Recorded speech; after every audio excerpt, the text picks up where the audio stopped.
Bom dia, queridos. Bom dia. Nós vamos dar continuidade à sequência de palavras, né? Nós falamos na sexta-feira sobre o reino de Deus, o reino dos céus, e nós vamos dar continuidade, né, a essa sequência de palavras até quando o Espírito do Senhor nos dê condições de dissecar, disseminar. Nós somos a Igreja Batista Alfa e Ômega. Peço a você que gosta do vídeo, compartilhe, é uma forma também de você estar evangelizando. A gente conseguiu fazer o canal no YouTube agora e espero que fique contente, né? Que a palavra do Senhor venha ser glorificada. Meu nome é pastor Michel Vinagre, Igreja Batista Alfa e Ômega aqui em Maricá. Ainda não estamos cultuando em tempo físico, né? Haja vista a pandemia, mas em breve estaremos perto de você, em nome de Jesus. Amados, se alguém tiver interesse em uma oração, um culto familiar, numa célula, ligue-nos. Nosso telefone é o 96-546-1055, WhatsApp, tá bom, queridos? Dando continuidade ao Reino de Deus, parte 2, nós iremos falar agora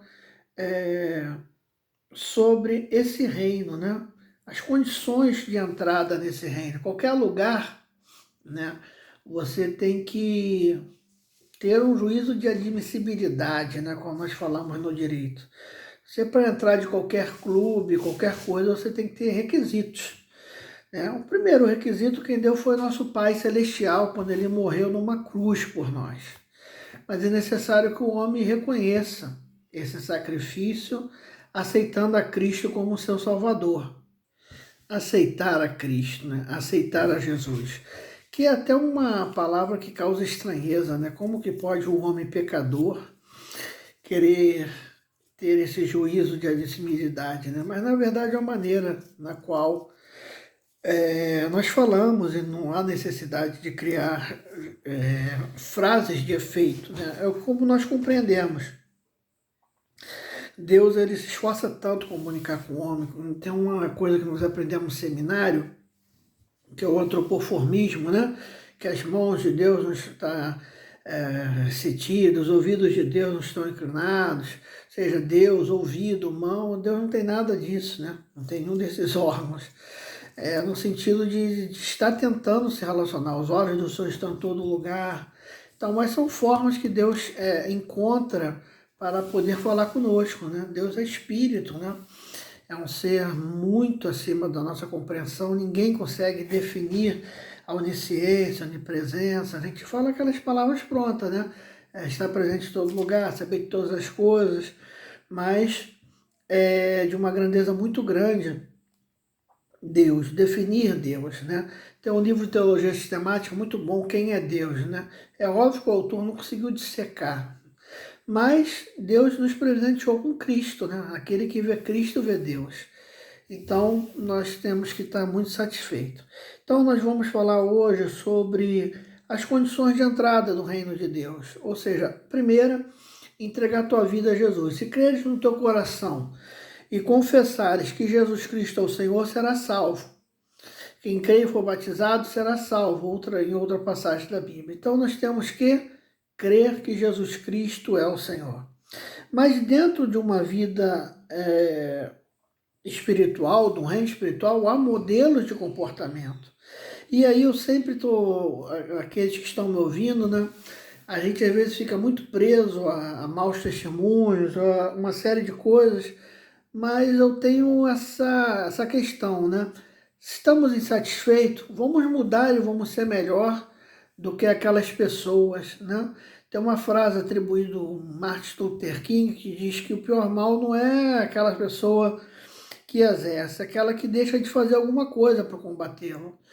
Então, a omissão é algo terrível. Então, eu não posso me esconder atrás de um mau testemunho e acabou o mundo, né? Vamos ser melhor do que essas pessoas, vamos ser melhores do que os mercadores da fé, vamos ser melhores do que aquelas pessoas que dão mau testemunho. E pela graça de Deus, possamos dar o melhor testemunho possível. Então vamos lá. Primeiro versículo, primeira coisa que tem que ter numa pessoa que adentra o reino de Deus, que conhece a Cristo, é a humildade, né? Humildade é uma condição sine qua non. Eu não consigo entender esse glamour todo em torno de pastores, quando nós somos servos e nosso maior ministério é servir. Então a Bíblia vai falar em Mateus 5:3 que diz: Bem-aventurados os pobres de espírito, porque deles é o reino dos céus. Eu sei que essa conotação hoje, pobre de espírito, é até pejorativa, né? Pô, a pessoa é pobre de espírito. Mas aqui a exegese, a hermenêutica é bem diferente. Pobre de espírito no sentido de não ter todo o despojo do orgulho, de não ter todo o despojo das vaidades, de estar desnudo, né? Porque o que nos faz querer ser melhor do que o outro são coisas nas quais nós encapuzamos, né? São títulos, são dinheiros, são belezas. Tem até uma foto que circula muito hoje em mídia social com um monte de caveira, né? Bota ali, tinha branco, tinha preto, tinha judeu, tinha árabe, todo mundo é igual.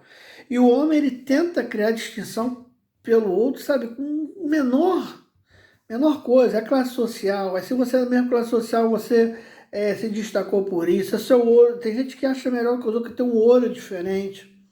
Tem pessoas que acham diferente dos outros porque tem nível superior e é tão ignorante quanto os preceitos da vida. Então, humildade. Sem humildade você não chega em lugar nenhum.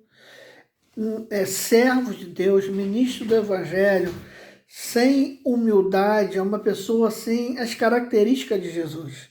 Você já imaginou Jesus levando a ferro e a fogo todas as ofensas que ele sofreu, todas as acusações? Ele foi acusado de ser demônio, ele foi acusado de ser traidor, ele foi acusado de ser impostor, ele foi acusado de ser ladrão, ele foi acusado de ser beberrão, ele foi acusado de tanta coisa. Você imagina Jesus: ei, você sabe com quem você está falando? Vi hoje, né, no dia de ontem, né, que estourou hoje, esse vídeo, um desembargador dando carteirada, aquelas coisas tão medíocres de país de quinta, né, de quinto. A pessoa se achando melhor em prol de um cargo, em prol de detenção de algo, se ainda estivesse ali no uso das suas atribuições e fosse afrontado, talvez, porque quem detém autoridade real não precisa demonstrar com força, né? Você é bonito, você é inteligente, você é aquilo que você é, e você não precisa desse chamarisco, né, da autoafirmação. Mas nós temos que ver isso, né? A humildade é linda, a humildade ela abre portas, a humildade ela destrói barreiras, a humildade faz com que o homem se aproxime de Deus, que ele seja uma pessoa que as pessoas gostem. Você já imaginou que, sem tirar suas características, é tão interessante quando as pessoas gostam de vocês? Eu não estou falando de se transfigurar, nem querer ser alguém que você não seja. Porque você pode ser emburrado, você pode ser cara fechado, você não precisa ser sorridente. Mas as pessoas sabem, mesmo ser fechado, não, aquele cara é uma pessoa boa, se não precisar. Diferente, às vezes, muitas pessoas que brincam muito, falam muito e no momento H fogem de uma ajuda. Ou seja, mesmo você sendo você, sem ter que mudar, sem ter que mudar sua opinião, sua sinceridade, você tem que ser uma pessoa humilde, agradável, você tem que ser uma pessoa que mostre, né? O que é o embaixador? Né? Um representante de algo, né? Representou a embaixada de um país com seu embaixador, é um representante formal. Uma fala maldita por um diplomata, ela gera uma crise institucional muito grande. Então, a diplomacia, né, diplomata, vem disso, a diplomacia ela é exercida por seus embaixadores. Nós hoje somos o cartão postal de Cristo. Se nós passamos a arrogância, o que não vamos esperar desse reino, dessa constelação, dessa igreja, dessa comunidade? Sejamos humildes, porque humildade é atribuição daquele que está no reino de Deus. Tópico 2, serviço amoroso, né? Servir com generosidade, né? Servir com gratidão a Deus. Lembra que eu falei da humildade, que nós somos servos, nós estamos aqui para servir, para dar o melhor, e esse melhor não pode ser de qualquer jeito, é até um paradoxo, esse melhor não pode ser de qualquer jeito. Se é o melhor, não pode ser de qualquer jeito. Olha o que a Bíblia diz em Mateus 25:34. Então disse o rei aos que estiverem à sua direita: Vinde, bendito de meu Pai, possuí por herança o reino que está preparado desde a fundação do mundo. 35. Pois tive fome e me deste de comer, tive sede e me deste de beber. Era forasteiro e me hospedaste. Então, olha só, tive fome e me deste de comer, era forasteiro e me hospedaste. Então, meus irmãos, fome, sede de beber, o que Jesus está falando? É impossível você ver o amor de Deus numa pessoa se ela fecha o olho para a realidade de uma maneira deliberadamente. Porque é errôneo. Eu sei que eu não vou poder ajudar quando eu começo a me atrapalhar. A gente sabe hoje da estrutura social. O Brasil é constituído por pessoas pobres, até mesmo a própria classe média real é muito distante das pesquisas, é muito mais pessoas que vivem uma vida que não é a sua realidade. Somos um país de pessoas pobres, mas isso não tira de nós a generosidade, né? O partilhar. Quando você partilha, você multiplica. Ontem teve um mensário de um sobrinho meu e minha esposa levou uma panelinha de angu baiano. Ela trouxe uma de mocotó, trouxe bolo, trouxe Coca-Cola. Porque é onde que eu quero chegar? Quando você partilha, cada um leva um pouco, você traz mais, é um poder multiplicador. A generosidade, ela é multiplicadora. Quem é mais antigo sabe que eu não estou mentindo. Fazia o almoço, levava, quando via todo mundo levava, sobrava. Porque essas coisas é da vida. A vida não é uma matemática. Então, mesmo eu no pior estágio que eu possa estar, eu posso ajudar o meu próximo. Eu posso socorrer aquela pessoa de um perigo iminente. A Bíblia não diz aqui me sustentou. A Bíblia diz, olha, quando eu tive sede, quando eu tive fome. Tem outra passagem para falar, quando eu tive nu, me deste que vestir. Ou seja, quando eu tive, era forasteiro, me hospedaste. Ou seja, atender a necessidade real do próximo. Porque senão é uma vida completamente de mentirinha, sabe? Sem uma progressão, sem uma estrutura real daquilo que pode ser de verdade. E nós não estamos aqui para ser de mentirinha, nós não estamos aqui para ser superficial. Nós estamos aqui, para ser aquilo que Cristo quer de nós. Amém, meus irmãos? Perseverança. Tópico 3, né, das condições de entrada e permanência no reino dos céus. A terceira coisa é perseverança. Abra sua Bíblia em Lucas 9:62. Se diz a palavra do Senhor. Jesus lhe disse: ninguém que lança a mão do arado e olha para trás é apto para o reino dos céus. Arado, de arar a terra, ou seja, é um serviço muito, mas é muito pesado. Hoje, principalmente para os padrões, né, da vida cotidiana, talvez você pode nem ter a noção exata. Eu sei que aqui onde eu moro, às vezes eu tenho que cortar o mato que cresceu, eu fico torto. As pouquíssimas vezes que eu faço. E somente pessoas com bom preparo físico, com a saúde boa, trabalham nisso. Então Jesus está dando um exemplo daquele que planta. E plantar não é tão simples. Se você acompanha o filósofo Mário Sérgio Cortella, muito conhecido, né? Ele vai falar que um dos segredos da vida que ele contou para o filho, ele tem toda uma introdução, né? É que vaca não dá leite. Aí, como que vaca não dá leite? Ele explica, né? Vaca não dá leite, tem que ir no curral, amarrar o rabo da vaca, amarrar o pé da vaca, puxar a teta.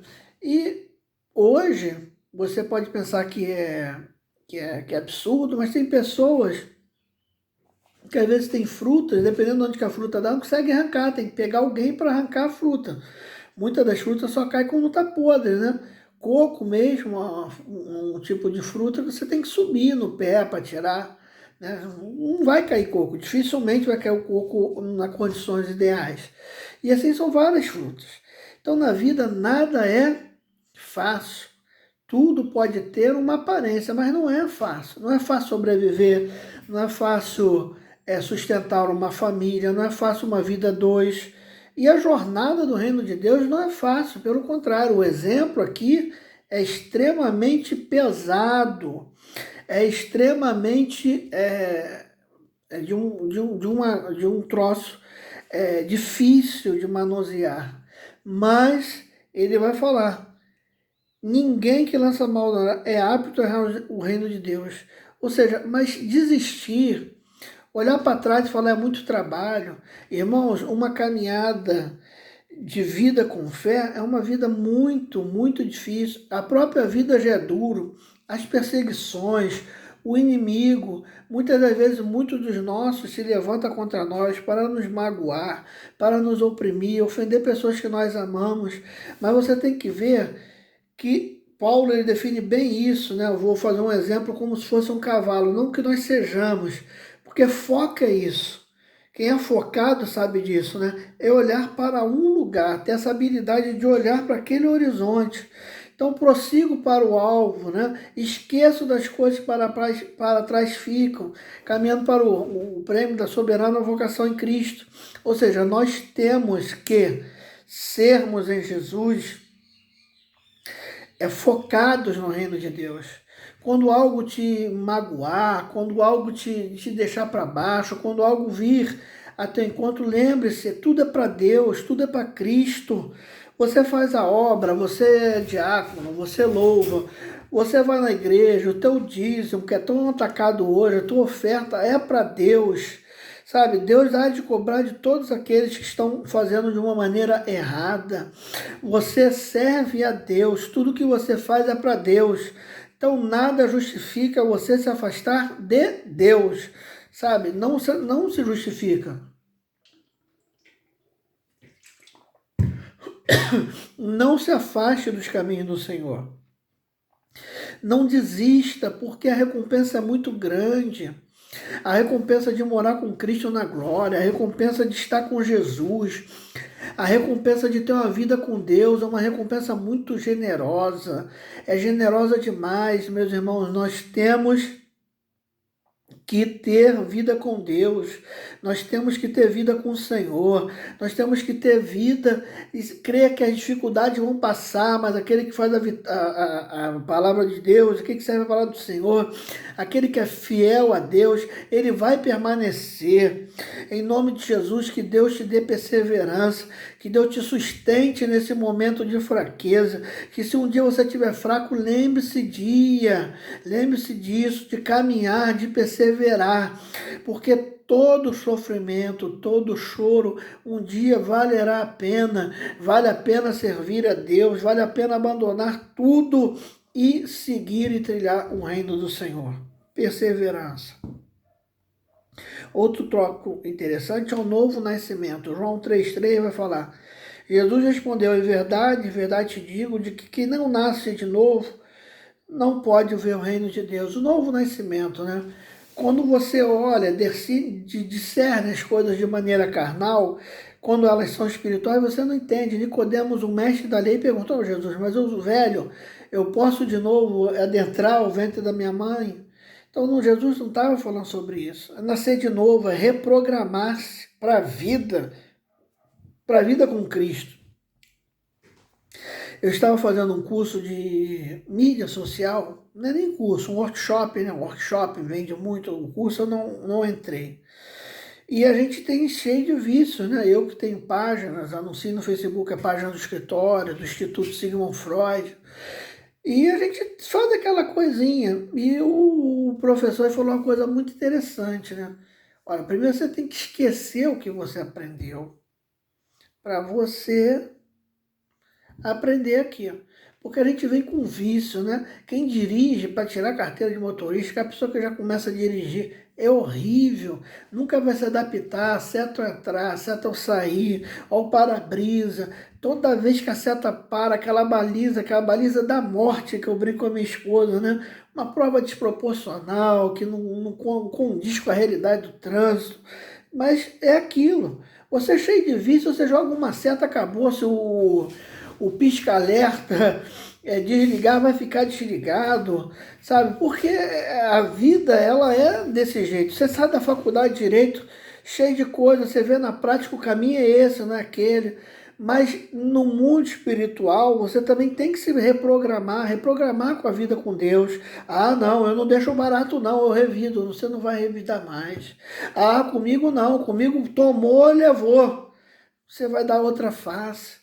Então, nascer de novo é ter uma vida reprogramada com Jesus, que somente através do poder de Deus, ouvindo a palavra do Senhor, né, esse texto, infelizmente, tão banalizado pelo homem, conhecereis a verdade e libertará, está falando da libertação do homem para Cristo, né? Não é clichê, me perdoe, né? Para ser usado em expressões políticas de ninguém, né? Não estou defendendo um lado, mas é a questão da palavra. Quem conhece a verdade, que é Cristo, ela é liberta, porque a verdade é libertadora.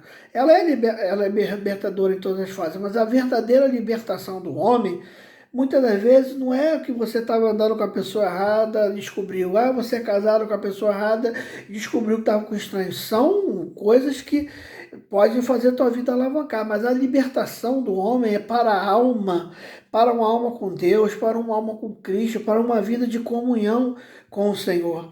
Então, nascer de novo, velhos hábitos, se superar. Eu tenho várias coisas que eu coloco, poxa, eu tenho que parar de falar assim, agir assim. É uma progressão, mas você tem que ser o quê? Programado com Deus. Se reprogramar, não a perfeição, mas, sabe, se programar com Deus. Sabe, começar a ter a vida que Cristo queria. Aí você vai errar, você vai voltar, mas pelo menos ter o foco de marchar para onde? Para frente. Muitas pessoas não entendem aquela palavra, né? Moisés, por que clamas a mim? Diga o povo que marche. Eles estavam em frente ao mar, mas tinha coisa para dar ainda. Então tem que andar até o último limite, até tocar nas águas. Depois de tocar nas águas, não é mais você. Mas aí Deus começa a operar, as águas se abrem, o exército faraó cai, mas tem que marchar para frente, tem que andar para frente, ainda que seja uma polegada. Tem que andar para frente. Não é para trás, não é para o lado. Amém, meus irmãos? Tem que nascer de novo. E agora, perseverança, novo nascimento, sofrimento, né? Não é que tem que sofrer, mas nós sofremos. Esse evangelho de rosas, esse evangelho de tantas glórias humanas, é um evangelho no que tange a mentira e cria falsas expectativas. Antes que a palavra do Senhor vai falar em Atos 14, 22. Olha que a palavra de Deus vai falar. Atos 14, 22. Assim diz a palavra de Deus em Atos 14, 22. Confirmando os ânimos dos discípulos, exortando a permanecer firme na fé, dizendo que por muitas tribulações nos é necessário entrar no reino de Deus. Então olha que coisa interessante dos apóstolos, confirmando os ânimos dos discípulos. Se os discípulos tiveram um ânimo abatido, imagine nós. Né? Os ânimos às vezes vão lá embaixo, o ânimo foge. Mas Deuteronômio 31,6 diz, esforça-te, tem bom ânimo, o Senhor é contigo, não te deixará nem desamparará. Então, é tremendo isso. Então, olha o que nós vamos fazer? Confirmando o ânimo do discípulo. Digo fraco, eu sou forte. Então, quando a pessoa está lá embaixo, termina de amassar ela, não. Pega o ânimo, joga para cima. Não apagará o pavio que fumega, diz a palavra do Senhor. Então, Deus não está ali para jogar o último cal em ninguém. Deus está ali para levantar o ânimo dessa pessoa. Deus está ali para dar o que essa pessoa tem de melhor. Amém, meus irmãos? se Deus só mostra o que nós temos de melhor, quem somos nós, né? Então, você veja, primeiro, se ele confirmou os ânimos, tem que ser sincero, mostrar um reino de Deus encantador, um reino de Deus magnífico, sabe, que tem promessa de vida eterna, mas também com as suas peculiaridades. Então ele vai falar, Atos 14, 22, confirmando os ânimos dos discípulos, exortando a permanecer firmes na fé, né? Dizendo que por muitas tribulações não é necessário entrar ao reino de Deus. Muitas tribulações virão, mas nós venceremos todas. Muitas são as aflições do justo, mas em todas o Senhor há de nos livrar. Sejamos perseverantes. Sabemos que esse sofrimento é para a glorificação de Jesus, que esse sofrimento, essas provações, ou qualquer que seja o nome que você dá, ele vai aperfeiçoar o seu caráter e te tornar uma pessoa melhor. Creia na bondade de Deus. Nós podemos não compreender. Paulo vai falar em Coríntios, agora vejo em parte, mas então verei face a face. E por último, né, fé e amor. Então nós vemos que quais são os requisitos, né, nessa segunda série de mensagens, o reino de Deus, de admissibilidade, condições de permanecer, humildade, servir com amor, né, perseverança, suportar o sofrimento e ter fé e amor. Olha que a Bíblia vai falar em Tiago 2,5. Ouve, meus amados irmãos, não escolheu Deus os que são pobres aos olhos do mundo para serem ricos na fé e herdeiro do reino que prometeu aos que o amam? Deus, ele prometeu esse reino para nós. Deus nos ama. Jesus nos ama. Não permita que nenhum tipo de outro sentimento venha estar sobre a tua vida. Jesus ama você. Então aqui eu encerro a segunda palavra sobre o reino de Deus. Hoje no culto da noite nós estaremos falando mais sobre o reino de Deus. Nós estaremos falando de um reino de Deus com poder, né? Falando da glória do reino de Deus, do poder do reino de Deus. É um reino que somente pessoas humildes, serviço amoroso, perseverança, novo nascimento, passamos muitas provações, mas é um reino poderoso, porque Deus é Senhor dos Senhores. Então nós vamos estar falando à noite, né?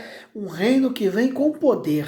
O poder do reino de Deus será à noite, né? Dentro da terceira mensagem, se assim o Senhor me permitir.